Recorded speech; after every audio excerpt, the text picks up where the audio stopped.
എല്ലാ മാന്യപ്രേക്ഷകർക്കും വേഗം വരുന്നവനായ കർത്താവായ യേശുക്രിസ്തുവിൻ്റെ നാമത്തിൽ സ്നേഹവന്ദനം. യേശുക്രിസ്തുവിൻ്റെ അത്ഭുതങ്ങൾ എന്ന ചർച്ചയിൽ നിങ്ങളേവരെയും ഞാൻ സ്വാഗതം ചെയ്യുന്നു. പക്ഷാപാതക്കാരനെ സൗഖ്യപ്പെടുത്തിയ അത്ഭുതത്തെക്കുറിച്ച് ഇന്ന് ചർച്ച ചെയ്യുവാൻ നമ്മോടൊപ്പം പാസ്റ്റർ രാജേഷും പാസ്റ്റർ ജോൺ ജോയും എത്തിയിട്ടുണ്ട്. നമുക്ക് അവരെ സ്വാഗതം ചെയ്യാം. Pastor John Joy, pastor Rajesh, ഈ പ്രോഗ്രാമിലേക്ക് നിങ്ങളെ ഹാർദവപൂർവ്വം സ്വാഗതം ചെയ്യുന്നു. പക്ഷപാതക്കാരൻ കർത്താവായ യേശുക്രിസ്തുവിനെ എങ്ങനെയാണ് കണ്ടുമുട്ടിയത്? പക്ഷപാതക്കാരന് സ്വന്തമായിട്ട് കർത്താവായ യേശുവിനെ കാണുവാൻ തക്കോണം സാധിക്കുമായിരുന്നില്ല. കാരണം ഇദ്ദേഹം ഒരു പാരലൈസ്ഡ് മാൻ ആയിരുന്നു. അതായത് കിടക്കയിൽ ഒരേ കിടപ്പ് കിടന്നതായ വ്യക്തിയായിരുന്നു ഇദ്ദേഹം. ഈ വ്യക്തിക്ക് സ്വന്തമായിട്ട് എഴുന്നേറ്റ് പോയി കർത്താവായ യേശുവിനെ കാണുവാൻ സാധിക്കുമായിരുന്നില്ല. അതുകൊണ്ട് തന്നെ നമ്മുടെ വചനം പറയുകയാണ്, 4 പേർ ചേർന്ന് ഒരു കിടക്കമേലാണ് ഇപ്രകാരം ഈ പക്ഷപാതക്കാരനെ കർത്താവിന്റെ അടുക്കലേക്ക് കൊണ്ടുവരുന്നത്. പക്ഷപാതക്കാരന് യേശുക്രിസ്തുവിനെ കുറിച്ച് കേട്ടറിവുണ്ടായിരുന്നു. തീർച്ചയായിട്ടും.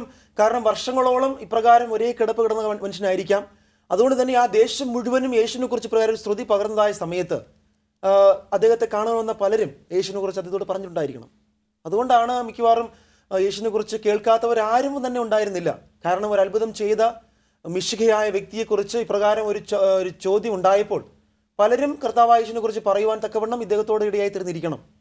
അതുകൊണ്ട് യേശുവിനെ അറിയാതിരിക്കാനൊന്നും വഴിയില്ല. അപ്പോൾ എങ്ങനെയാണ് ഈ പക്ഷപാതക്കാരനെ യേശുക്രിസ്തുവിൻ്റെ അടുക്കൽ എത്തിച്ചത് പാസ്റ്റർ?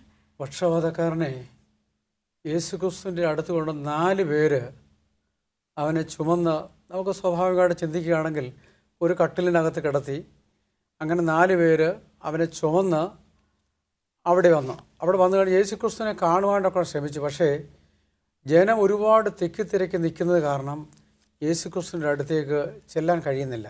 യേശുക്രിസ്തുവിൻ്റെ അടുക്കൽ എത്തിച്ചേരാൻ സാധിക്കാത്തത് കൊണ്ട് അവർ പിന്നെ എന്താ ചെയ്തത്? അവരതിന് ചെയ്തത് ഒരു കുറുക്ക് വഴി. കാരണം ഇന്ന് മനുഷ്യരെല്ലാം കുറുക്ക് വഴിയാണല്ലോ ആലോചിക്കുന്നത്. ഒരുപാട് ഇപ്പോൾ നമുക്ക് ഇവിടുന്ന് മറ്റൊരു സ്ഥലത്ത് പറയണമെങ്കിൽ ഏറ്റവും കുറുക്ക് വഴി കൂടെ ഇവിടെ ചിലർ ചെയ്തത് എന്ന് പറയുന്നത് പോലെ അത് അവിടെ നമുക്ക് ചിന്തിക്കാനുള്ള പ്രധാനപ്പെട്ട കാര്യം ഈ പക്ഷപാതക്കാരനെ എടുത്തുകൊണ്ടുവന്നവരുടെ ആ ഒരു കാര്യത്തെക്കുറിച്ചാണ്. അതായത് ഈ 4 പേരും ഇന്ന് നമ്മൾ ചിന്തിക്കുക, ഇന്ന് ഇപ്രകാരം ഒരു അസുഖം ബാധിച്ച് കിടക്കുന്ന ഒരു വ്യക്തിയെ സമൂഹമൊക്കെയും തള്ളിക്കളയുകയാണ് പതിവ്. ഒരു കുടുംബത്തിലോ ഒരു പ്രകാരം ആരെങ്കിലും ഒരേ കിടപ്പ് കിടന്ന് വേദനിക്കുകയാണ് എങ്കിൽ ഇങ്ങനെയുള്ള വ്യക്തികളെ അവർക്ക് ആർക്കും വേണ്ട. അങ്ങനെ അവരെ സഹായിക്കുവാനും പ്രത്യേകിച്ച് ദൂരെ എടുത്തുകൊണ്ട് പോകുക, ചുമന്നുകൊണ്ട് വന്ന് അസുഖത്തെ മാറ്റുവാനായിട്ട് ഒരു അവസരം കൊടുക്കുക, ഇങ്ങനെയൊന്നും ആരും ചെയ്യാറില്ല. എന്നാൽ ഇവിടെ ഈ 4 പേരും ഒരുപക്ഷെ സുഹൃത്തുക്കളായിരിക്കണം, അല്ലെങ്കിൽ സ്വന്തക്കാരായിരുന്നിരിക്കണം. ആരോ ഒരു 4 പേർ എല്ലാ പ്രയാസങ്ങളും സഹിച്ച് ഇത്രയും വലിയ ജനക്കൂട്ടത്തെ അതിജീവിച്ച് കർത്താവായ യേശുവിൻ്റെ അടുക്കലേക്ക് കൊണ്ടുപോകുവാനായിട്ട് ഈ 4 പേരും സ്വയം തീരുമാനിക്കുകയാണ്, സ്വയം കഷ്ടങ്ങൾ സഹിക്കുവാൻ തയ്യാറാവുകയാണ്. ഈ രോഗിയെ ചുമന്ന് യേശുക്രിസ്തുവിന്റെ അടുക്കൽ എത്തിയിട്ട് അവരെ കാണാൻ സാധിച്ചു. അവർ യേശുക്രിസ്തുവിന്റെ അടുത്ത് ചെന്നിട്ട് കാണാൻ പറ്റുന്നില്ല. പിന്നെ അവർ കണ്ടുപിടിച്ച മാർഗം പുരയുടെ മേൽക്കൂര പൊളിച്ചു മാറ്റിയിട്ട് ഇന്നത്തെ കൂടെ JCB ഒന്നും കാണത്തില്ലായിരിക്കും അന്ന്. അതെ. പക്ഷെ അവർ ചെയ്തെന്താണ്, അവർ 4 പേരും കൂടെ കയറ് കെട്ടി വളരെ ബാലൻസ്ഡ്, അവരുടെ ഐക്യത നോക്കണം, അവരൊരുമിച്ച് അത് താഴേക്ക് ഇറക്കി യേശുക്രിസ്തുവിൻ്റെ അടുത്തേക്ക് കൊണ്ട് അവരിടുന്ന സ്ഥാനത്തേക്ക് കൊണ്ടു കൊടുക്കുകയാണ്. പുരപ്പുറത്ത് കയറുക എന്ന് പറയുന്നത് വളരെ എളുപ്പമുള്ളൊരു കാര്യമല്ല. അതും ഇത്രത്തോളം പ്രയാസത്താലും ഒരേ കിടപ്പ് കിടക്കുന്ന മനുഷ്യനെയും കൊണ്ട് ഈ 4 പേരും അതിന് മുകളിൽ കയറുക, ആ കൂര പൊളിക്കുക, താഴേക്ക് ഇറക്കുക, ഇതൊന്നും ചെറിയൊരു കാര്യമല്ല. നമുക്കിന്ന് പറയുമ്പോൾ ഒരു വാക്കും കൊണ്ട് നമ്മളത് പറഞ്ഞു തീരുകയാണ്. പക്ഷെ അവർ ഇത്രത്തോളം പ്രയാസപ്പെട്ട് ഈ വ്യക്തിയെയും കൊണ്ട് മുകളിൽ കയറി കൂര പൊളിച്ച് താഴേക്ക് ഇറക്കുകയാണ്. ഒരു ഭാരവും കൊണ്ടാണ് അവര്. അതെ. അല്ല, അതിൽ നിന്ന് മനസ്സിലാക്കാൻ കഴിയുന്നത് എങ്ങനെയെങ്കിലും യേശുക്രിസ്തുവിൻ്റെ അടുത്ത് ഇവനെ എത്തിക്കണം. യേശുക്രിസ്തു ഇവനെ കണ്ടു കഴിഞ്ഞാൽ, അല്ല ഇവനെ തൊട്ട് കഴിഞ്ഞാൽ ഇവന് സൗഖ്യമാണ്. അതായത് ഈ 4 പേരും ഇവന്റെ സൗഖ്യത്തിനു വേണ്ടി ആത്മാർത്ഥമായിട്ട് ആഗ്രഹിച്ചിരുന്നു. അതാണ് ഇവർ ഏത് പ്രയാസവും തരണം ചെയ്തിട്ടായാലും ഈ വ്യക്തിയെ കർത്താവിനെ കാണിക്കണം എന്നൊരു നിഷ്ഠ. അതുമാത്രവുമല്ല, ഈ 4 പേർക്കും നല്ല വിശ്വാസം ഉണ്ടായിരുന്നു. ഞങ്ങൾ ഇത്രത്തോളം പ്രയാസങ്ങളൊക്കെ സഹിക്കുകയാണ്, എങ്ങനെയെങ്കിലും കർത്താവിനെ കാണിക്കുവാൻ തക്കവണ്ണം സാധിച്ചാൽ ഇവന് സൗഖ്യം വരും എന്നതായ ഒരു അധികമായ ഉറപ്പ് ഇവർക്ക് 4 പേർക്കുണ്ടായിരുന്നു. അതുകൊണ്ടാണ് മാത്രം വിശ്വാസം 4 പേർക്കും ആ പക്ഷപാതക്കാരനും കർത്താവായ യേശുക്രിസ്തുവിൽ ഉണ്ടായിരുന്നു. അതെ, ഉണ്ടായിരുന്നു. കാരണം ഈ 4 പേർക്കും നേരത്തെ പാസ്റ്റർ സൂചിപ്പിച്ചതുപോലെ പരക്കെ ഒരു അറിവ് എല്ലാവർക്കും യേശുവിനെ കുറിച്ച് ഉണ്ടായിരുന്നു. അതുകൊണ്ട് തന്നെ കർത്താവായ യേശുവിനെ കാണുവാൻ തക്കവണ്ണം സാധിച്ചാൽ ഇവന് സൗഖ്യം വരും എന്നുള്ള കാര്യം ഉറപ്പായിരുന്നു ഇവർക്ക് എല്ലാവർക്കും. അതുകൊണ്ടാണ് ഇത്രയും വലിയ ജനത്തിരത്ത് കൊണ്ടായിരുന്നിട്ടും അവർ ഇത്രത്തോളം പ്രയാസങ്ങളും കഷ്ടങ്ങളും സഹിച്ച് ആ മേൽക്കൂര പൊളിച്ച് താഴെ ഇറക്കുവാൻ തക്കവണ്ണം അവർ 4 പേരും അതിന് തയ്യാറായത്. അപ്പം ആ രോഗിയെ കണ്ടപ്പോൾ കർത്താവായ യേശു ക്രിസ്തുവിൻ്റെ പ്രതികരണം എന്തായിരുന്നു പാസ്റ്റർ? ആ രോഗിയുടെ അവസ്ഥ കണ്ടു കഴിഞ്ഞപ്പോൾ ഒരു ഡോക്ടർമാർ പോലും അവനെ ചികിത്സിച്ചിട്ട് ഭേദമാക്കിയിട്ടില്ല. യേശുക്രിസ്തു അവനോട് സഹതാപം, ഒരു അനുകമ്പ തോന്നി. ഇത്രത്തോളം പ്രയാസപ്പെട്ട് ആ രോഗിയുടെ മനസ്സിൽ അവൻ പറയുക, രോഗി ചിലപ്പോൾ ഒരു പക്ഷേ പറഞ്ഞു കാണും, എന്നെ എങ്ങനെയെങ്കിലും യേശുക്രിസ്തുവിൻ്റെ അടുത്തുനിന്ന് എത്തിക്കാമോ, ഞാൻ വിശ്വസിക്കുന്നു അവനെന്നെ തൊട്ടാൽ എനിക്ക് പൂർണ്ണ സൗഖ്യം വരുമെന്ന്. ഇവിടെ യേശുക്രിസ്തുവിൻ്റെ ആദ്യ പ്രതികരണം ഈ കൂര പൊളിച്ച് താഴേക്ക് ഇറങ്ങുമ്പോൾ കർത്താവായ യേശു അത് കാണുകയാണ്. അത് കണ്ട മാത്രയിൽ വചനം പറയുകയാണ്, കർത്താവിൻ്റെ ആദ്യ പ്രതികരണം ഇങ്ങനെയായിരുന്നു. അവിടെ വിശ്വാസത്തെ കർത്താവ് ആദ്യം പ്രശംസിക്കുകയാണ്. ഇത്ര വലിയ വിശ്വാസമുള്ളവർ കൂര പൊളിച്ച് ഇത്രയും പ്രതിസന്ധികളെ തരണം ചെയ്ത് താഴേക്ക് ഇറക്കുവാൻ തക്കവണ്ണം ഇവർ തുനിഞ്ഞതിൽ, തയ്യാറായതിൽ കർത്താവായ ദൈവം അവരുടെ വിശ്വാസത്തെ പ്രശംസിക്കുകയാണ്. അതാണ് കർത്താവിൻ്റെ ആദ്യത്തെ പ്രതികരണം. അത് കണ്ട ഉടനെ ആ 4 പേരെയും ഈ രോഗിയും ഒരുപോലെ കർത്താവ് പ്രശംസിക്കുന്നു. അവരുടെ വിശ്വാസം എത്ര വലുതാണ് എന്ന് കണ്ട ഉടനെ കർത്താവായ യേശു ക്രിസ്തു ആ രോഗിയെ സൗഖ്യമാക്കുന്നുണ്ടോ? അവിടെ കണ്ട മാത്രയിൽ കർത്താവായ യേശു സൗഖ്യപ്പെടുത്തുന്നില്ല, മറിച്ച് അവിടെയുള്ള പരീശന്മാരെയും ശാസ്ത്രിമാരെയും എല്ലാവരെയും പരീക്ഷിക്കുവാനായിട്ട് കർത്താവ് ഒരു പ്രവൃത്തി ചെയ്യുകയാണ്. അത് വളരെ രസകരമായൊരു പ്രവൃത്തിയായിരുന്നു. ആ ഒരു പ്രവൃത്തിയിലൂടെ പരീശന്മാരെയും ശാസ്ത്രിമാരെയും അവരുടേതായ വിശ്വാസത, അവരുടെ തെറ്റുകൾ എന്താണ് അല്ലെങ്കിൽ അവരുടെ കുറവ് എന്താണെന്ന് ചൂണ്ടിക്കാണിക്കുവാൻ തക്കവണ്ണം ഒരു രസകരമായ ഒരു കാര്യം കർത്താവായ യേശു അതിന് മുമ്പായിട്ട് അവിടെ ചെയ്യുകയാണ്. ആ രസകരമായ പ്രവൃത്തി എന്തായിരിക്കും പാസ്റ്റർ ജോൺ ജോയി? രസകരമായ പ്രവൃത്തി രസമല്ല അവിടെ, ഞാനതിനോട് യോജിക്കുന്നില്ല. കാരണം രസകരമായിരിക്കുന്ന പ്രവൃത്തിയല്ല അവിടെ, വളരെ സീരിയസ് ആയൊരു പ്രവൃത്തിയാണ്. തീർച്ചയായിട്ടും. കാരണം അവർ വളരെ സീരിയസ് ആയിട്ടാണ് അവൻ്റെ അവിടെ കൊണ്ടെത്തിക്കുന്നത്. അപ്പോൾ യേശുക്രിസ്തു ഇവൻ്റെ പ്രവൃത്തികൾ ചുറ്റുപാടും എപ്പോഴും ഉണ്ടല്ലോ. എവിടെ എന്തെങ്കിലും പ്രവർത്തനങ്ങൾ നടന്നു കഴിഞ്ഞാൽ ആൾക്കാർ ഒരുമിച്ച് കൂടും. സാധാരണ പറഞ്ഞത് ഈ കഴുകൻ ശവമുള്ളിടത്ത് അവൻ കൂടുമെന്ന് പറഞ്ഞ പോലെ യേശുക്രിസ്തുവിൻ്റെ അത്ഭുത പ്രവൃത്തികൾ നടക്കുന്ന ഈ സ്ഥാനത്ത് ചുറ്റിപ്പറ്റിയ ആളുകളിങ്ങനെ തോന്നി ഇവനെന്താണ്, ഇവനെ പരീക്ഷിക്കുകയാണ്, ഇവൻ യേശുക്രിസ്തു ആണെന്നൊക്കെ പറയുന്നുണ്ട്. യേശുക്രിസ്തു എന്താണ്, അവൻ്റെ പാപത്തെയാണോ അല്ലെങ്കിൽ അവൻ്റെ രോഗത്തെയാണോ സൗഖ്യമാക്കുന്നത്? ഈ ഒരു കാഴ്ചപ്പാടിൽ എപ്പോഴും ഇല്ല മീഡിയ നടക്കുന്ന പോലെ തന്നെ. നമുക്കറിയില്ല, പത്രമാസികൾ, ഒരു മന്ത്രി വരുന്നെങ്കിൽ അല്ലെങ്കിൽ മറ്റാരെങ്കിലും വരിക, വിശിഷ്ട അതിഥികൾ വരുമ്പോൾ അവരെ ചുറ്റിപ്പറ്റി നിൽക്കുന്നവർ അവരെ ഫോക്കസ് ചെയ്ത് നിൽക്കും. ഇവിടെ അതുപോലെ അങ്ങനെ കുറച്ച് പരീശന്മാരും ശാസ്ത്രിമാരും അവനെ ഫോക്കസ് ചെയ്ത് നിൽക്കണം. എന്താ ചെയ്യാൻ പോകുന്നത്? നല്ലൊരു ചർച്ചയായിരുന്നു. നമുക്കൊരു ചെറിയ ഇടവേളയ്ക്ക് ശേഷം വീണ്ടും ഈ ചർച്ച തുടരാം. പ്രിയ പ്രേക്ഷകരെ, ഈ ചർച്ച ഒരു ചെറിയ ഇടവേളയ്ക്ക് ശേഷം വീണ്ടും തുടരുന്നതായിരിക്കും.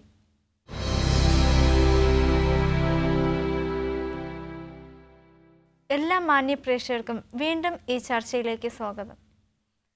കർത്താവായ യേശു ക്രിസ്തു പക്ഷാപാതക്കാരനെ സൗഖ്യമാക്കുന്നതിന് മുമ്പ് എന്താണ് പറഞ്ഞത് പാസ്റ്റർ? യേശുക്രിസ്തുവിൻ്റെ അടുത്ത് വന്ന ഈ പക്ഷപാതക്കാരനെ യേശുക്രിസ്തു ശരിക്കും ഒന്ന് മനസ്സിലാക്കി. അവൻ്റെ കഴിഞ്ഞകാല ജീവിതം ശരിക്കും കർത്താവായ യേശുക്രിസ്തുവിന് മുമ്പിൽ അറിയാം. ഇവൻ രോഗിയായിട്ട് വരാനുള്ള കാരണം എന്നറിയാം. ആദ്യം അതിൻ്റെ കാരണം കണ്ടുപിടിച്ച് പിന്നീടാണ് അവൻ്റെ സൗഖ്യത്തിന് വേണ്ടി. അങ്ങനെ നമ്മൾ ചിന്തിക്കുമ്പോൾ യേശുക്രിസ്തു പറയുകയാണ്, നീ ഇങ്ങനെ രോഗിയാവാനുള്ള കാരണം പാപത്തിൻ്റെ അവസ്ഥയാണെന്ന്. അതുകൊണ്ട് യേശുക്രിസ്തു ആദ്യമായിട്ട് അവൻ്റെ പാപത്തെ ക്ഷമിച്ചു കൊടുക്കാനൊക്കെ താല്പര്യം കാണിച്ചു. പാപത്തെ യേശുക്രിസ്തു, ഞാൻ നിൻ്റെ പാപം ക്ഷമിച്ചു തന്നിരിക്കുന്നു പറയാം. കർത്താവ് പറയുകയാണ്, ഞാൻ നിൻ്റെ പാപങ്ങളെ മോചിപ്പിച്ചു തന്നിരിക്കുന്നു. അപ്പം പക്ഷപാതക്കാരൻ്റെ മറുപടി എന്തായിരുന്നു? അപ്പോൾ പക്ഷപാതക്കാരൻ്റെതായ മറുപടി എന്താണെന്ന് നമ്മുടെ വചനം പറയുന്നില്ല. എങ്കിൽ തന്നെയും അവിടെ പരീശന്മാരുടേതായ ആ ഒരു ചിന്ത ഇപ്രകാരം, കർത്താവ് പാപങ്ങളെ മാറ്റിയിരിക്കുന്നു, ക്ഷമിച്ചിരിക്കുന്നു പറഞ്ഞ ഉടനെ പരീശന്മാർ പ്രത്യേക രീതിയിലാണ് അവിടെ ഹൃദയങ്ങളിൽ ചിന്തിച്ചത്. ഇവൻ ആര്, പാപങ്ങളെ മോചിപ്പിക്കുവാൻ തക്കവണ്ണം ഇവൻ ആര് എന്നൊരു ചിന്ത അവിടെ ഉള്ളിൽ കടന്നു വന്നു. അപ്പം കർത്താവായ യേശു ക്രിസ്തുവിന് അറിയാമായിരുന്നു പരീശന്മാർ എന്താണ് ചിന്തിക്കുന്നതെന്ന്. അത് തീർച്ചയായിട്ടും കർത്താവായ യേശുവിന് മറ്റുള്ളവരുടെ ഉള്ളുകളെ അറിയുവാൻ കഴിവുണ്ട്. എനിക്കോ നിങ്ങൾക്കോ ഒന്നും കർത്താവിൽ നിന്ന് മറച്ചു വയ്ക്കാനായിട്ട് സാധിക്കത്തില്ല. അവൻ നമ്മുടെ ഹൃദയങ്ങളെ കാണുന്നവനാണ്. നമുക്കൊന്നും മറയ്ക്കുവാനായിട്ട് സാധിക്കില്ല. ഇവിടെ കർത്താവായ ദൈവം പരീശന്മാർ ഉള്ളിൽ എന്താണോ ചിന്തിച്ചത് അത് നന്നായിട്ട് കർത്താവ് മനസ്സിലാക്കി. അതുകൊണ്ടാണ് കർത്താവ് അവർ ഗ്രഹിച്ചത് അല്ലെങ്കിൽ ഉള്ളിൽ ചിന്തിച്ചത് എന്താണെന്ന് മനസ്സിലാക്കിക്കൊണ്ട് അവരോട് ചോദിക്കുകയാണ്, പാപങ്ങളെ മോചിപ്പിച്ചു കൊടുക്കുന്നതാണോ സൗഖ്യമാക്കുന്നതാണോ, ഏതാണ് നല്ലത്? കർത്താവായ യേശു ക്രിസ്തു പരീശന്മാരോട് അങ്ങനെ ചോദിക്കും. അതങ്ങനെ ചോദിക്കുക. അപ്പോൾ പരീശന്മാരുടെ അഭിപ്രായം എന്തായിരുന്നു പാസ്റ്റർ? അവരുടെ അഭിപ്രായം പാപങ്ങളെ മോചിക്കാൻ്റെ കാരണം ഒരു ദൈവത്തിന് മാത്രമേ കഴിയൂ. അവരുടെ വിശ്വാസം അതാണ്. ഒരു മനുഷ്യന് പാപത്തെ മോചിച്ചു കൊടുക്കാനും കൂടെ എങ്ങനെ കഴിയും? അവർ യേശുക്രിസ്തുവിനെ കണ്ടത് ഒരു സാധാരണ മനുഷ്യനെ പോലാണ്. പക്ഷേ യേശുക്രിസ്തു അവൻ്റെ ഓരോ ദിവസം കഴിയുന്തോറും, ഓരോ ശുശ്രൂഷ കഴിയുന്തോറും താൻ ശരിക്കും മനുഷ്യപുത്രനാണെങ്കിൽ സ്വർഗം എന്നെ അയച്ച, പിതാവെന്നെ അയച്ച ഒരു ദൈവപുത്രനാണെന്ന് വെളിപ്പെടുത്തിക്കൊണ്ടിരിക്കുകയാണ്. അതാണ് ഇവിടെ സംഭവിക്കുന്നത്. അതുകൊണ്ട് യേശുക്രിസ്തു പറയുക, ആ കാര്യം അവരെ മനസ്സിലാക്കാൻ്റെ വേണം. പാപങ്ങളെ മോഹിച്ചു കൊടുക്കാൻ്റെ വേണം മനുഷ്യപുത്രന് അധികാരമുണ്ടെന്നാണ് പറയുന്നത്. അപ്പം ഞാൻ ആ അധികാരം ഉപയോഗിച്ച് ചെയ്തു. അവരാപാടെ വല്ലാത്തൊരവസ്ഥ നിൽക്കണം. മനുഷ്യന് പാപത്തെ മോഹിച്ചോട് ഇവൻ ദൈവപുത്രനാണോ എന്നൊക്കെയാണ് അവരുടെ മനസ്സിൽ കൂടെ വന്ന ചിന്ത. അപ്പം ആദ്യം പാപത്തെ മോചിച്ചിട്ടാണോ പക്ഷപാതക്കാരനെ സൗഖ്യമാക്കുന്നത്? അതെ അതെ, പക്ഷപാതക്കാരൻ്റെ പാപങ്ങളെ ആദ്യം കർത്താവ് ക്ഷമിച്ചിട്ടാണ് അവനെ സൗഖ്യമാക്കുവാനായിട്ട് കർത്താവ് തിരിയുന്നത്. ഇവിടെ വചനം നമ്മോട് പറയുന്നത് അവൻ പാപങ്ങളെ മോചിപ്പിച്ച് കൊടുത്തു. അതിനുശേഷം താൻ ദൈവപുത്രനാണ് എന്ന് അവർ മനസ്സിലാക്കേണ്ടതിന്, അവരറിയേണ്ടതിന്, അവരെ ബോധ്യമാക്കേണ്ടതിന് അവൻ തിരിഞ്ഞ് അവനെ, പക്ഷപാതക്കാരനെ, നിന്റെ കിടക്കയെടുത്ത് നീ നടക്ക, വീട്ടിലേക്ക് പോക എന്ന് അവനോട് പറയുകയാണ്. ഉടൻ തന്നെ പക്ഷപാതക്കാരൻ അടുത്ത് നടക്കുവാണ്. വേദപുസ്തകത്തിലൊരു വാക്യമുണ്ട്, നിങ്ങളുടെ പാപങ്ങൾ മോചിച്ച് കിട്ടേണ്ടതിന് യേശുക്രിസ്തുവിൻ്റെ നാമത്തിൽ നിങ്ങൾ സ്നാനമേൽക്കുകയും. അങ്ങനെ ഒരു വാക്കുണ്ട്. എന്ന് പറഞ്ഞു കഴിഞ്ഞാൽ നമ്മുടെ പാപങ്ങളുടെ മോചനത്തിന് യേശുക്രിസ്തുവിൻ്റെ അടുത്തല്ലാതെ യേശുക്രിസ്തുവിൻ്റെ രക്തത്തിന് മാത്രമേ നമ്മുടെ പാപങ്ങളെ മോചിക്കാൻ സാധിക്കുകയുള്ളൂ. യേശുക്രിസ്തു എന്താണ്? അവൻ്റെ പാപങ്ങളുടെ മോചിച്ചു, അവൻ്റെ രോഗത്തിന് സൗഖ്യം വന്ന് അവനവൻ്റെ കിടക്കയെടുത്ത് നടന്നു പോയെന്നാണ് കാണുന്നത്. അപ്പോൾ അവിടെ കൂടി വന്ന ജനങ്ങളുടെ പ്രതികരണം എന്തായിരുന്നു പാസ്റ്റർ? അവിടെ ജനങ്ങൾ എല്ലാവരും ചിന്തിക്കുകയാണ്. ഒന്നാമതായിട്ട് നേരത്തെ പറയുകയുണ്ടായി, ഇവൻ പാപത്തെ മോചിപ്പിക്കാനായിട്ട് ആരാണ്, അതിന് അധികാരം ഇവൻ ആര് കൊടുത്തു എന്ന് ചോദിക്കുകയാണ്. ഇന്ന് പല മനുഷ്യരും പാപങ്ങളെ മോചിപ്പിക്കുവാനായിട്ട് പാപപരിഹാര ചീട്ടുകളൊക്കെയും കൊടുക്കുന്നു. അവർക്ക് കഴിവുണ്ട് എന്ന് കാണിക്കുകയാണ്. ഇവിടെ ഒരു കാര്യം നമ്മൾ മനസ്സിലാക്കേണ്ടത്, ഭൂമിയിൽ ഒരു മനുഷ്യനും പാപങ്ങളെ മോചിപ്പിക്കുവാൻ തക്കവണ്ണം അധികാരം ഇല്ല. അത് കർത്താവായ യേശുവിന് മാത്രമാണുള്ളത്. യേശുക്രിസ്തുവിൻ്റെ രക്തത്തിൽ ആശ്രയിക്കുന്ന ഒരു വ്യക്തിക്ക് മാത്രമേ, പൂർണ്ണമായിട്ട് വിശ്വസിക്കുന്നതിന് മാത്രമേ ആ പാപമോചനം ലഭിക്കുകയുള്ളൂ. എന്നാൽ മനുഷ്യൻ കൊടുക്കുന്ന പാപമോചനവും അവൻ പറയുന്ന കാര്യങ്ങളൊക്കെയും പിശാചിൻ്റെ ചില സൃഷ്ടികളാണ്. നാം അതുകൊണ്ട് പൂർണ്ണമായിട്ട് യേശുക്രിസ്തുവിൻ്റെ അടുത്തേക്ക് വന്നിട്ടല്ലാതെ ഒരു പാപമോചനമില്ല എന്ന് ലോകത്തിലുള്ള സകല മനുഷ്യരും വിശ്വസിക്കേണ്ടതാണ്. ഇന്ന് നമ്മുടെ ഇടയിൽ കാണുന്നുണ്ട്, പാപം മോചിച്ച് സ്വർഗത്തിലേക്ക് ഒരു വ്യക്തിയെ നാം കടത്തിവിടുന്നതായിട്ട്. അതിൽ എത്രമാത്രം ശരിയായ അവസ്ഥയുണ്ട് പാസ്റ്റർ? ഇന്ന് നമ്മൾ കാണുന്നത്, ഇന്ന് പല ആചാരങ്ങൾ അനുസരിച്ച് പലയിടങ്ങളിലും ഇന്ന് കുമ്പസാര കൂട്ടുകളിലൂടെ അല്ലെങ്കിൽ ഒരു പുരോഹിതനോട് തന്റെ പാപങ്ങൾ തുറന്നു പറയുന്നതിലൂടെ അവർ വിശ്വസിക്കുകയാണ് തങ്ങളുടെ പാപങ്ങളൊക്കെ മോചിക്കപ്പെട്ട് കഴിഞ്ഞിരിക്കുന്നു എന്ന് പലരും ചിന്തിക്കുകയാണ് ഈ ഭൂമിയിൽ. എന്നാൽ ഇവിടെ ഈ പക്ഷപാതക്കാരൻ്റെ കഥയിലൂടെ നമ്മൾ മനസ്സിലാക്കാൻ സാധിക്കുന്ന പ്രധാനപ്പെട്ട കാര്യം, കർത്താവായ യേശുവിന് പാപങ്ങളെ മോചിപ്പിക്കുവാൻ തക്കവണ്ണം അധികാരം ഉണ്ട് എന്ന് തെളിയിക്കുവാൻ തക്കവണ്ണം കർത്താവ് ഇവിടെ ഈ പ്രവൃത്തി ചെയ്യുകയാണ്. ഇവിടെ ലോകത്തിൽ വേറെ ആർക്കും അപ്രകാരമുള്ള അധികാരം ദൈവം കൊടുത്തിട്ടില്ല. അപ്പം നാം ഇന്ന് നമ്മുടെ പാപങ്ങളെ മോചിപ്പിക്കുവാൻ തക്കവണ്ണം നമ്മുടെ കുറവുകളെ നാം ദൈവസന്നിധിയിൽ ഏറ്റു പറയുന്നുവെങ്കിൽ, അതാണ് നമ്മോട് 1 യോഹന്നാന്റെ പുസ്തകത്തിൽ പറയുന്നത്, നിന്റെ പാപങ്ങൾ നിങ്ങൾ ഏറ്റു പറയുന്നുവെങ്കിൽ അവൻ ഇന്ന് വിശുദ്ധനും നീതിമാനുമായ ദൈവമാണ്. നമ്മുടെ പാപങ്ങളൊക്കെയും ഏറ്റു പറയുന്നുവെങ്കിൽ നമ്മെ ശുദ്ധീകരിക്കാൻ തക്കവണ്ണം അവൻ വിശ്വസ്തനും നീതിമാനുമായ ദൈവമാകുന്നു. അപ്പം നാം നമ്മുടെ പാപങ്ങളെ ഏറ്റു പറയണം കർത്താവായ യേശുവിനോട്.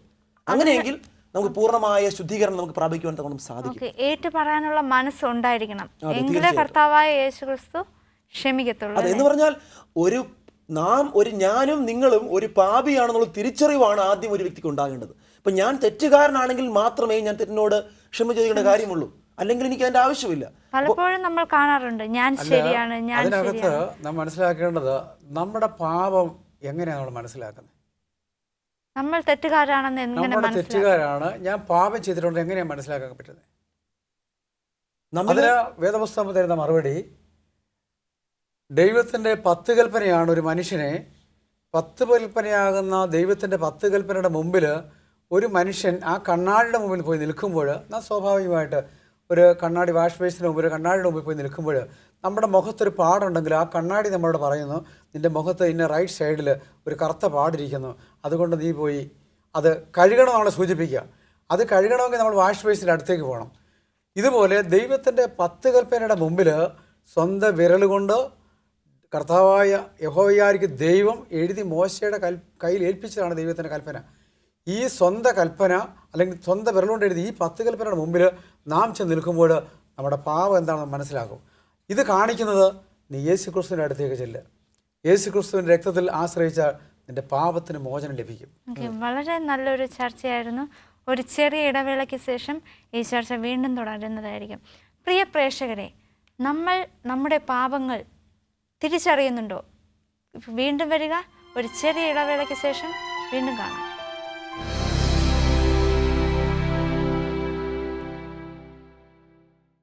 എല്ലാ മാന്യ പ്രേക്ഷകർക്കും ഈ ചർച്ചയിലേക്ക് വീണ്ടും സ്വാഗതം. ഇവിടെ പക്ഷപാതക്കാരൻ്റെ പാപം മോചിക്കപ്പെട്ടു, സൗഖ്യപ്പെട്ടു, സന്തോഷത്തോടെ അവൻ ഭവനത്തിൽ പോയി. ഇത് കണ്ടു നിന്ന ജനങ്ങളുടെ പ്രതികരണം എന്തായിരുന്നു പാസ്റ്റർ? അവിടെ ജനങ്ങളുടെ പ്രതികരണം, അവരെല്ലാവരും ഇത് കണ്ട് അതിശയത്തോടു കൂടി തങ്ങൾ ഒരു അപൂർവ കാര്യത്തെ കണ്ടു എന്ന് പറഞ്ഞ് ദൈവനാമത്തെ മഹത്വപ്പെടുത്തുകയാണ്, ദൈവത്തെ ഭയപ്പെടുകയാണ്. അവിടെയുള്ള എല്ലാ പരീക്ഷന്മാരും നമ്മൾ നേരത്തെ കണ്ടു, വലിയൊരു പുരുഷാരം അവിടെ ഉണ്ടായിരുന്നു. അതുകൊണ്ടാണ് കൂര പൊളിച്ച് താഴെ ഇറക്കുവാൻ തക്കൊണ്ടിടയായി തീർന്നത്. അപ്പോൾ അവരൊക്കെയും ഇത് കണ്ട് ഞങ്ങളൊരു അപൂർവ കാര്യം കണ്ടിരിക്കുന്നു എന്ന് പറഞ്ഞ് ദൈവനാമത്തെ മഹത്വപ്പെടുത്തുകയാണ്. ഒരു അപൂർവ കാര്യം, ഒരിക്കലും കാണുവാൻ സാധിച്ചിട്ടില്ലാത്ത, കണ്ടിട്ടില്ലാത്തതായ ഒരു അപൂർവ കാര്യം അന്ന് അവർ കണ്ട് ദൈവനാമത്തെ മഹത്വപ്പെടുത്തുകയാണ്. പാസ്റ്ററുടെ ജീവിതത്തിൽ എന്തെങ്കിലും അപൂർവ കാര്യങ്ങൾ നടന്നിട്ടുണ്ടോ പാസ്റ്റർ? എൻ്റെ ജീവിതത്തിൽ, നമ്മുടെ ജീവിതത്തിൽ ഒരു അപൂർവ കാര്യം സംഭവിച്ചില്ലെങ്കിൽ ഇവിടെ നമുക്ക് വരാൻ കഴിയത്തില്ലല്ലോ. നിശ്ചയമായിട്ടും വിവിധങ്ങളായിരിക്കുന്ന സ്ഥാനങ്ങളിൽ കൂടെ സഞ്ചരിക്കുമ്പോൾ അപൂർവമായിരിക്കുന്ന പല അതിശയങ്ങളും അത്ഭുതങ്ങളും ഒക്കെ നമ്മുടെ ജീവിതത്തിൽ നടന്നിട്ടുണ്ട്. കർത്താവായ യേശുക്രിസ്തുവിനെ വിശ്വസിച്ച് അല്ലെങ്കിൽ ദൈവത്തിൻ്റെ കൽപ്പന അനുസരിച്ച് വരുവാണ്ടൊക്കെ സാധിച്ചു തന്നെ ഒരു പ്രത്യേകമായ സാഹചര്യത്തിലാണ്. സാഹചര്യം ഇപ്രകാരമാണ്. ഞാൻ പഠിച്ചുകൊണ്ടിരിക്കുന്ന സമയങ്ങളിൽ ഹൈസ്കൂൾ വിദ്യാഭ്യാസ സമയത്ത് സെവന്ത് ഡേ അഡ്വന്റിസ്റ്റ് സഭയുടെ ഒരു കൺവെൻഷൻ ഞങ്ങളുടെ വീടിൻ്റെ അടുത്ത് മാവേലിക്കരയ്ക്ക് അടുത്ത് തട്ടാരമ്പലത്തിനടുത്ത് നടത്തിയുണ്ടായി. ആ കൺവെൻഷനിൽ ദൈവദാസന്മാർ ദൈവത്തിൻ്റെ കൽപ്പനയെക്കുറിച്ച് പറഞ്ഞപ്പോൾ അന്ന് വരെയും പഠിച്ചു വച്ചിരുന്ന ആരാധനയ്ക്ക് നേരെ ഓപ്പോസിറ്റായ ഒരു ആരാധനയെക്കുറിച്ച് ചിന്തിക്കാനൊക്കെ ഇടയായിത്തീർന്നു. വളരെ തർക്കിച്ച് അനേക പാസ്റ്റർമാരോടും അനേക അച്ഛന്മാരോടും അനേക ആളുകളോട് തന്നെ ഡിസ്കസ് ചെയ്ത് ഇത് ശരിയാണോ, സാറ്റർഡേ ആണോ ശരിയായിട്ടൊരു അഡ്വന്റിസ്റ്റ് അല്ലെങ്കിൽ ഒരു ക്രിസ്ത്യാനിയുടെ വർഷിപ്പ് ഡേ എന്ന്. എന്നാൽ യഥാർത്ഥമായിരിക്കുന്ന ഈ സെവന്ത് ഡേ അഡ്വന്റിസ്റ്റ് പാസ്റ്റർമാർ പറഞ്ഞിരിക്കുന്ന ആ ഉപദേശത്തിന് വിരുദ്ധമായിട്ട് ഒരു ഉപദേശം എനിക്ക് ലഭിക്കാൻ കഴിഞ്ഞിട്ടില്ല. ആ സാഹചര്യത്തിലാണ് ഞാൻ സ്നാനപ്പെട്ട് ദൈവത്തിൻ്റെ സഭയോട് ചേരുവാനൊക്കെ ഇടയായി തീർന്നത്. എന്നാൽ അതിനുശേഷം ജീവിതത്തിൽ ഒരുപാട് ശബദ് ലംഘിക്കേണ്ട അനുഭവങ്ങൾ വന്നു. പോലീസ് ഡിപ്പാർട്ട്മെൻറ്റിൽ ഞാൻ കേരളത്തിലെ ഒരു അറിയപ്പെടുന്നൊരു സ്പോർട്സ്മാനാണ്. അന്നത്തെ 1969-73 ഒരു സ്റ്റേറ്റ് റെക്കോർഡ് ഹോൾഡറൊക്കെയാണ്. അന്നൊരു ജോലിക്ക് പ്രയാസമില്ലായിരുന്നു. പോലീസ് ഡിപ്പാർട്ട്മെൻറ്റിൽ അതിൻ്റെ സ്പോർട്സ് കോട്ടായിൽ ജോലിക്ക് പോയി. എന്നാൽ അവിടെയും ഞാൻ വിശ്വസിച്ച ഈ ശനിയാഴ്ച ആരാധനയ്ക്ക് വിരുദ്ധമായിരിക്കും ഒരു കാര്യമുണ്ടായതുകൊണ്ട് അന്നത്തെ സാഹചര്യത്തിൽ അതിൽ നിന്ന് ഗുഡ് ബൈ പറഞ്ഞ് തിരികെ വരികയും ബൈബിൾ കോളേജിൽ പഠിക്കുകയും ഒക്കെ ചെയ്തു. എന്നാൽ തുടർന്ന് ജീവിതത്തിലേക്ക് വന്നു കഴിഞ്ഞപ്പോൾ വിവാഹിതനായി. അതിനുശേഷം വിദേശത്തേക്ക് പോയി. വിദേശത്ത് സ്വാഭാവികമായിട്ട് ചിന്തിക്കും അവിടുത്തെ നിയമങ്ങളും കാര്യങ്ങളൊക്കെ വ്യത്യസ്തമായ അനുഭവത്തിലാണ്. എന്നാൽ ആ സാഹചര്യത്തിലും ഞാൻ എൻ്റെ സ്പോൺസറിനോട് ഒരു അൽഷംസി ഫാമിലിപ്പെട്ടൊരു ഒരു ഷെയ്ഖിനോടാണ് ഞാൻ ജോലിക്ക് വേണ്ടി നിൽക്കുന്നത്. അന്ന് അദ്ദേഹത്തോടെ ഞാനും പറയുകയുണ്ടായി, എനിക്ക് സാറ്റർഡേയിൽ ഒരു ഓഫ് ഉണ്ടെങ്കിൽ മാത്രമേ ഞാൻ നിങ്ങളോട് ജോലി എന്നെ കൊണ്ട് സാധിക്കത്തുള്ളൂ. അദ്ദേഹം പൂർണ്ണമായ സ്വാതന്ത്ര്യം തന്നു. അങ്ങനെ അവിടെയും ദൈവം എന്നെ മാനിച്ചു. പിന്നീട് ഞാൻ വീട്ടിലേക്ക് വന്നു കഴിഞ്ഞപ്പോൾ എൻ്റെ മകൻ +1 പഠിച്ചുകൊണ്ടിരിക്കുന്നത്, SLC പഠിക്കുന്നു. ആ സമയത്ത് ഞാൻ നാട്ടിലേക്ക് മടങ്ങി വന്നു. ശനിയാഴ്ച പരീക്ഷയുടെ പ്രശ്നം. കേരള ഗവൺമെൻറ്, അന്നത്തെ ഗവൺമെൻറ് എന്നാണ് സാറ്റർഡേ എക്സാം കമ്പൾസറി ആയിട്ട് വെക്കുന്നൊരു സാഹചര്യം. അന്ന് ഞങ്ങൾ വീട്ടിലിരുന്ന് ഞാനും മക്കളുമായിട്ട് ഒരുമിച്ചിരുന്ന് പ്രാർത്ഥിച്ചുകൊണ്ട് തീരുമാനമെടുത്തു, ഇതിൽ നിന്ന് ഒരിക്കലും മാറിപ്പോകത്തില്ല. ദൈവത്തിൻ്റെ കൃപയാൽ ആ സാറ്റർഡേ എക്സാം നൈറ്റിൽ എൻ്റെ മകൻ എഴുതുവാനൊക്കെ ഉള്ള താല്പര്യം കാണിച്ചു. വളരെ അപൂർവമായ ഒരു അത്ഭുതമാണ്. അതെ, അതിനുശേഷം കഴിഞ്ഞ വർഷം അതുപോലെ തന്നെ ഉണ്ടായി. അന്നും അതുപോലെ തന്നെ ഹയർ സെക്കൻഡറി സ്കൂളിൽ, ഗവൺമെൻറ് സ്കൂളിൽ അധ്യാപകർക്ക് ചോദിച്ചു എന്താണ് നിങ്ങളിങ്ങനെ ചെയ്യുന്നതെന്ന് ചോദിച്ചു.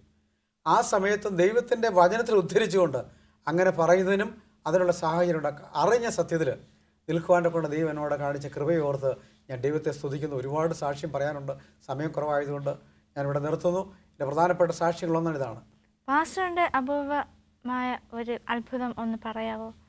അതായത് എൻ്റെ ഈ സഭയിലേക്കുള്ളതായ വരവ് അത് തന്നെ എനിക്ക് വലിയൊരു സാക്ഷ്യമായി പറയാൻ തോന്നാൻ സാധിക്കും.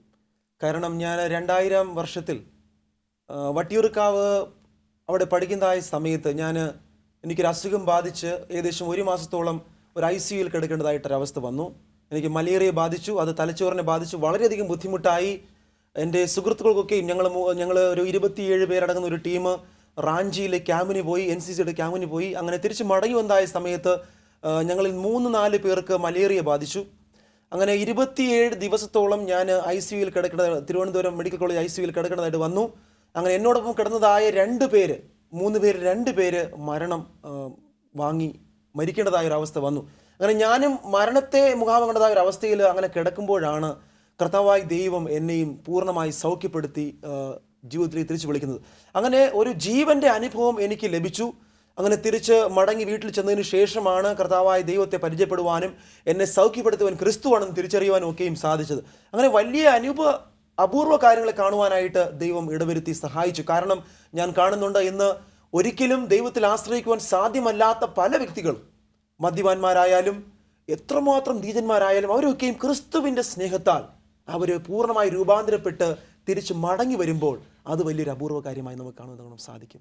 നല്ലൊരു ചർച്ചാ വിഷയമായിരുന്നു. ഈ ചർച്ചയുടെ അവസാനമായിട്ട് നമുക്ക് പാസ്റ്ററുമായിട്ട് പ്രാർത്ഥിക്കാം. സ്നേഹതിയായ വാഴ്ത്തപ്പെട്ട ദൈവമേ, സ്വർഗീയ പിതാവേ, 4 പേർ ചുമന്നുകൊണ്ട് യേശുക്രിസ്തുവിൻ്റെ അടുത്ത് വന്ന ആ പക്ഷപാതക്കാരനെ സൗഖ്യമാക്കിയ ദൈവത്തിന് നന്ദിയോടെ സ്തോത്രം. ഇന്ന് കർത്താവേ, ഈ TV പരമ്പര കണ്ടുകൊണ്ടിരിക്കുന്ന ലോകത്തിൻ്റെ വിവിധ ഭാഗങ്ങളിലുള്ള തീരാവ്യാധികൾ പിടിച്ച് രോഗത്തിന് സൗഖ്യത്തിന് ആഗ്രഹിക്കുന്നവരെ അങ്ങയുടെ കരങ്ങളിൽ ഞങ്ങൾ ഏൽപ്പിച്ച് പ്രാർത്ഥിക്കുന്നു. ദൈവമേ, നിൻ്റെ സൗഖ്യമാക്കുന്ന കരം അവരേത് രോഗത്താൽ ഭാരപ്പെടുന്നോ അതിന്മേൽ കർത്താവേ നീ പ്രവർത്തിക്കണമേ എന്ന് പ്രാർത്ഥിക്കുന്നു. അങ്ങയുടെ കരങ്ങളിൽ ഞങ്ങൾ ഒന്നുകൂടെ സമർപ്പിച്ചേൽപ്പിക്കുന്നു. വേഗം വരുന്ന കർത്താവായ യേശുക്രിസ്തുവിനായിട്ട് നന്ദിയോടെ സ്തോത്രം. അങ്ങയുടെ വരവിന് വേണ്ടി ഞങ്ങളെ ഒരുക്കണമേ എന്ന് പ്രാർത്ഥിക്കുന്നു. ദൈവമേ, ഞങ്ങളെ ശ്രമിച്ചുകൊണ്ടിരിക്കുന്ന ഏത് വിഷയങ്ങളിലാണോ ഭാരപ്പെടുന്നത് അവരുടെ ഭാരങ്ങളെ കർത്താവ് മാറ്റി കൊടുക്കണം. സാമ്പത്തിക ബുദ്ധിമുട്ടുകൾ അനുഭവിക്കുന്നവരുണ്ട്, ഭവനത്തിന് വേണ്ടി ആഗ്രഹിക്കുന്നവരുണ്ട്. ഏത് വിധത്തിലുള്ളവരായിരുന്നാലും കർത്താവേ, നിൻ്റെ ആശ്വസിപ്പിക്കുന്ന കരം, നിൻ്റെ സാന്ത്വനപ്പെടുത്തുന്ന കരം അവരെ തുടരണമെന്ന് യേശുക്രിസ്തുവിൽ ഏറിയ നാമത്തിൽ അപേക്ഷിക്കുമ്പോൾ കൃപ തോന്നി ഉത്തരം പറയണം. കരുണയുള്ള ദൈവമേ, ആമേൻ. ഈ ചർച്ചയിൽ പങ്കെടുത്ത പാസ്റ്റർ രാജേഷിനും പാസ്റ്റർ ജോൺ ജോയ്ക്കും ഹോപ്പ് ചാനലിൻ്റെ നാമധേയത്തിൽ ഞാൻ പ്രത്യേകം നന്ദി അർപ്പിക്കുന്നു. ഈ പ്രോഗ്രാം വീക്ഷിച്ച എല്ലാ മാന്യപ്രേക്ഷകർക്കും എൻ്റെ ഹൃദയം നിറഞ്ഞ നന്ദി അർപ്പിക്കുന്നു. അപൂർവ കാര്യങ്ങളെ ചെയ്യാൻ സാധ്യമുള്ള കർത്താവായ യേശുക്രിസ്തുവിന് നമ്മുടെ നിസ്സാര പ്രശ്നങ്ങൾ മാറ്റുവാൻ കഴിയും. നിങ്ങളുടെ ബുദ്ധിമുട്ടുകളെ കർത്താവായ യേശുക്രിസ്തുവിൽ സമർപ്പിക്കുക. കർത്താവായ യേശുക്രിസ്തു അപൂർവ കാര്യങ്ങൾ നിങ്ങളുടെ ജീവിതത്തിലും ചെയ്യും. ദൈവം നമ്മെ ഏവരെ അനുഗ്രഹിക്കട്ടെ.